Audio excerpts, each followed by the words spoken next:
Donald Trump came to Indiana and talked a lot about what happened with the Carrier Corporation and shipping their jobs out of state. Here's someone who worked for Carrier, and he has a question for you. How you doing, Mr. President? How are you? My name is Eric Cottenham, and I'm representing the Steelworkers Union, Local 1999, and I'm trying to find out what do we have left as far as all of our jobs are leaving Indianapolis, right? And I see here you're doing a lot of things, but in Indianapolis, there's nothing there for us. I mean, what's next? I mean, what can we look forward to in the future as far as jobs, employment, whatever, because all of our jobs is left or in the process of leaving, sir? Well, in fact, we've seen more manufacturing jobs created since I've been president than any time since the 1990s. That's a fact. And so what we have to do is to make sure that folks are trained for the jobs that are coming in now, because some of those jobs of the past are just not going to come back. And when somebody says, like the person you just mentioned, who I'm not going to advertise for, that he's going to bring all these jobs back. Well, how exactly are you going to do that? What are you going to do? There's no answer to it. He just says, well, I'm going to negotiate a better deal. Well, how exactly are you going to negotiate that? What magic wand do you have? And usually the answer is he doesn't have an answer. So what I've tried to do, what my administration's tried to do is let's grow those manufacturing sectors like clean energy, like some of these new technologies that are coming up.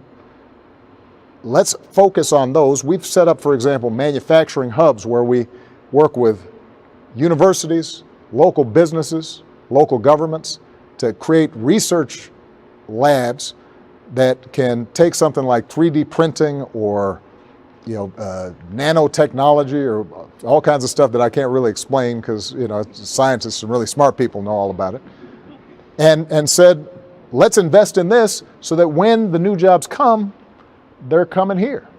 But I got to tell you that the days when you just being willing to work hard, and you can now walk into a plant and suddenly there's going to be a job for you for 30 years or 40 years, that's just not going to be there for our kids, because more and more that stuff's going to be automated.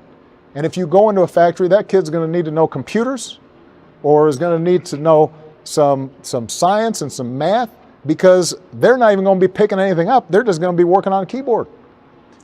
And that's why we put so much emphasis on job training, community colleges.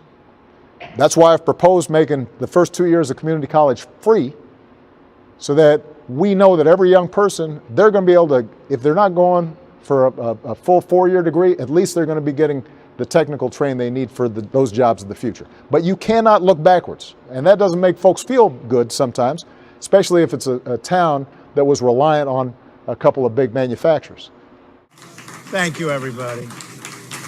I want to thank all of the dignitaries that are with us today. We have a whole host. The mayor and the governor-elect, great people. It's a big victory for the governor-elect. He won very convincingly, so we're very proud of him. And, Mike has been such a wise decision for me. When people were saying, I don't know, how good is he at decision-making, they'd always say, yeah, but he picked Mike Pence. That's a good decision. And everybody loves Mike. He's become something very special. I want to thank Greg Hayes of United Technologies, because when I called him, he was right there. I wish I could have made the call when they were doing their original decision, but it worked out just as well, other than I would have liked to have had an answer a year and a half ago. We had a tremendous love affair with the state of Indiana, because if you remember during the primaries, this was going to be the firewall. This was where they were going to stop Trump, right? And that didn't work out too well. And it was a firewall for me. It was a firewall. And we won by 16 points. And the election, we just won by 20 points, almost 20 points. And that was some victory. That's pretty great. And I just love the people, incredible people. So I got involved because of the love affair I've had. This has been a very special state to us. And I'll never forget, about a week ago, I was watching the nightly news. I won't say which one. So I don't want to give them credit because I don't like them much, I'll be honest. I don't like them, not even a little bit. But they were doing a story on Carrier. And I say, wow, that's something. I want to see that. And they had a gentleman, worker, great guy, handsome guy. He was on. And it was like he didn't even know they were leaving. He said something to the effect, no, we're not leaving because Donald Trump promised us that we're not leaving. And I never thought I made that promise. Not with Carrier. I made it for everybody else. I didn't make it really for Carrier. And I said, what's he saying? And he was such a believer. He was such a great guy. He said, I've been with Donald Trump from the beginning. And he made the statement that Carrier is not going anywhere. They're not leaving. And I'm saying to myself, man. And then they played my statement. And I said, Carrier will never leave. But that was a euphemism. I was talking about Carrier like all other companies from here on in because they made the decision a year and a half ago. But he believed that that was, and I could understand it. I actually said I didn't make it when they played it. I said I did make it, but I didn't mean it quite that way. So now, because of him, whoever that guy was, is he in the room by any chance? That's your son. Stand up. You did a good job. You did a great job, right? That's fantastic. And I love your shirt. Oh, wow. Oh, put it on, cameras. Go ahead, put it on. Well, your son is great. And he meant that, didn't he? He really meant it. At first I said, I wonder if he's being sarcastic, because this ship has sailed. And then I said, it was 6:30 in the evening, and I said, boy, the first thing I'm going to do is go there, and I say, do I call the head of Carrier, who's a great guy? But I've always learned I got to call the top. And I heard about Greg Hayes. He's a great executive. You know, I don't know if you know, United Technologies is one of the top 50 companies in the United States and one of the top companies anywhere in the world. They make many other things other than air conditioners, believe me. Their list of companies is incredible. So I called Greg Hayes. I heard of him, but I never met him. And he picked up the phone, Mr. President-elect, sir, how are you? It's wonderful to win. You know, I think if I lost, he wouldn't have returned my call. I don't know where is Greg? I don't know. Would you return? If I lost and called you, I don't think you would have called. I would have tried for you guys, but I think it would have been tougher, right? What do you think, Greg? Yeah, he's sort of nodding. Yes, you're right. But I called Greg and I said, it's really important. We have to do something because you have a lot of people leaving. And you have to understand we can't allow this to happen anymore with our country. So many jobs are leaving and going to other countries, not just Mexico, many, many countries. And China is making so much of our product that we're closing up a lot of plants. And I mean, I wrote down some numbers that are incredible, but the numbers of manufacturing jobs that are lost, especially in the Rust Belt, and the Rust Belt is so incredible, but we're losing companies. It's unbelievable, one after another, just one after another. So I said, Greg, you got to help us out here. We got to sit down. We got to do something. I said, because we just can't let it happen. Anyway, he was incredible. And he said, I understand. And I said, I wish I made this call a year and a half ago. It would have been a lot easier call. Only because of your son, okay? Believe me. Your son, whoever the hell your son is, these people owe him a lot. And I just went through. He's out in the factory. I thought they were all going to be in this room. This room's not big enough. Yeah, I know. I don't know who arranged that one. Because we just visited 1,000 people in the factory that are going wild in the plant. But I will tell you that United Technologies and Carrier stepped it up. And now they're keeping actually the numbers over 1,100 people, which is so great, which is so great. And And I see the people. I shook hands with a lot of the people. They're right behind us working. I guess, what is it? You're making so many air conditioners you didn't want to even have them come off for a half hour. He's a ruthless boss. He's ruthless. But that's okay. You know, I did say one thing to the Carrier folks and to the United Technologies folks. I said, the goodwill that you have engendered by doing this all over the world, frankly, but within our country, you watch how fast you're going to make it up, because so many people are going to be buying Carrier air conditioners. You know, we've had such help here. Bobby Knight.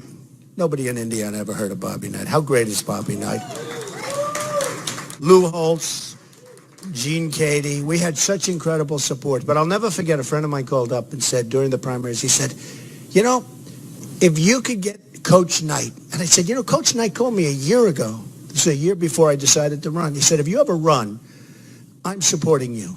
I said, thanks, Coach. I just don't know if I'm going to be doing it.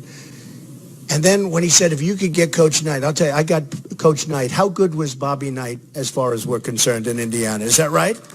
We got Bobby Knight, 900 wins, 2 championships, right? 2 or 3 championships, Olympic gold medal, Pan Am Games, and he was unbelievable. He wouldn't stop. He was just going all over. He was the greatest guy. We came into an arena, Greg, and we had 16,000 people inside, outside. We had, I think, 10,000 outside. And I left. This was 3 weeks before the primary, and I left. I said, how are we going to lose Indiana with this? I didn't think we were going to lose, and we didn't. We won big. But so I want to thank all of those folks, because they really helped with Indiana and with a lot of other places. So United Technologies has stepped up, and I have to say this. They did it in such a nice and such a professional way, and they're going to spend so much money on renovating this plant. And I said, Greg, say that number. You know, he said 16 million. Well, the minimum number is 16. It's going to be, in my opinion, a lot more than that. He said, well, I'd rather say the lower number. See, I'd rather have him say the higher number, so I won't say it, okay? It's just a difference in philosophy. Do you agree? Both are okay, but difference in philosophy. But they're going to spend more than 16. They're going to spend a lot of money on the plant. And I said to some of the folks, I said, companies are not going to leave the United States anymore without consequences. Not going to happen. It's not going to happen. I'll tell you right now. We're losing so much. So one of the things we're doing to keep them is we're going to be lowering our business tax from 35%, hopefully down to 15%, which would take us from the highest tax nation virtually in the world. This is terrible for business. To one of the lower tax, not the lowest yet, but one of the lower tax. The other thing we're doing is regulations. The regulations are, in fact, if I asked Greg and your folks, you would probably say regulations might be worse for you than even the high taxes, which is the biggest surprise of the whole political experience. I thought taxes would be number one, regulations would be up there someplace. Believe me, these great leaders of industry and even the small business people who are just being crushed, if they had their choice between lower taxes and a major, massive cutting of regulations, they would take the regulations. I don't know how you feel about that, Greg, but I just noticed, I wrote down because I heard it, since about 6 years ago, 260 new federal regulations have passed, 53 of which affect this plant. 53 new regulations, massively expensive, and probably none of them amount to anything in terms of safety or the things that you'd have regulations for. 6 of 8 of the air conditioning companies right now are located in Mexico. 6 of 8. I mean, think of that. And 80% of the supply chain for Mexico, 80% is located in Mexico. And we're not going to have it anymore. So we're not going to have it anymore. And we like Mexico. We think it's wonderful. I was there 3 months ago with the president of Mexico. Terrific guy. But we have to have a fair shake. We're not getting anything. We have NAFTA, which is a total and complete disaster. It's a total and complete disaster. It's a one-lane highway into Mexico. Nothing coming our way, everything going their way. And I don't have to mention who signed it anymore. It's so nice. I don't have to mention who backed it anymore, right? We don't have to mention that anymore, fortunately. But it's a one-way street, and it's going to be changed. It's going to be changed. We have to bring our jobs back. And when they expand, and one of the things that made me so happy is when Greg said that they have over 10,000 jobs that they're going to be producing in the very near future, and now he's looking to the United States instead of outside of the United States, where almost all of those jobs would have gone. So one of the reasons I wanted to do this particular conference is it's so great. So many people in that big, beautiful plant behind us, which will be even more beautiful in about 7 months from now. They're so happy. They're going to have a great Christmas. That's most important. But also, I just want to let all of the other companies know that we're going to do great things for business. There's no reason for them to leave anymore, because your taxes are going to be at the very, very low end, and your unnecessary regulations are going to be gone. We need regulations for safety and environment and things, but most of the regulations are nonsense. It's become a major industry, the writing of regulations, and that these companies aren't going to be leaving anymore. They're not going to be taking people's hearts out. They're not going to be announcing, like they did at Carrier, that they're closing up and they're moving to Mexico. Over 1,100 jobs. And by the way, that number is going to go up very substantially as they expand this area, this plant. So the 1,100 is going to be a minimum number. So I just want to thank everybody, and specifically I just have to thank the people that I met backstage. Incredible people. The spirit, the love. People are crying. I mean, they're all crying. And it's taken us a little while. But think of this. I don't think we even announced we were running when this deal was originally announced. And in the end, what happened is, because that makes it much more difficult. I mean, it's hard to negotiate when the plant is built. You know what Greg said? Greg said, but you know, the plant is almost built, right? I said, Greg, I don't care. It doesn't make any difference. Don't worry about it. What are we going to do with the plant? Rent it, sell it, knock it down. I don't care. But we're going to do, and they're going to do fine with their plant. I don't know if they're going to be able to do with an American company, but we'll figure that out. But where we're starting is from a much easier place. It's hard. A year and a half ago, they make an announcement, and, you know, all of that work is done, which is why I have such respect. I always say great business people, they have flexibility. You know, if you're hard line, well, we're not going to move. Flexibility. That's why they've done so well over the years. That's why it's a great company, because they have flexibility. But we're not going to need so much flexibility for other companies, because we are going to have a situation where they're going to know, number one, we're going to treat them well, and number two, there will be consequences, meaning they'll be taxed very heavily at the border. If they want to leave, fire all their people, leave, make product in different companies in different countries, and then think they're going to sell that product over the border, which, by the way, will be a very strong border. Very strong border, believe me. And I think companies, we're going to build the wall. People are saying, do you think Trump's going to build the wall? Trust me, we're going to build the wall. And by the way, people are going to come through that wall. We're going to have doors in that wall, but they're going to come through legally. And people are going to come through on worker permits to work the fields. We're going to have people, a lot of people are going to come through, but it's going to be done through a legal process. But one thing that's not going to come through is drugs. The drugs are going to stop. The drugs are going to stop. So I just want to thank all of the people at United Technologies, most particularly you, because you are fantastic, Greg. I want to thank, and I want you to tell me how many air conditioning units you sold in the last 6 months from today, because I want to say I think it's going to be a number that even will surprise your folks because of the tremendous goodwill that you've created. I want to thank all of the workers at this plant, all of the Carrier workers, most importantly.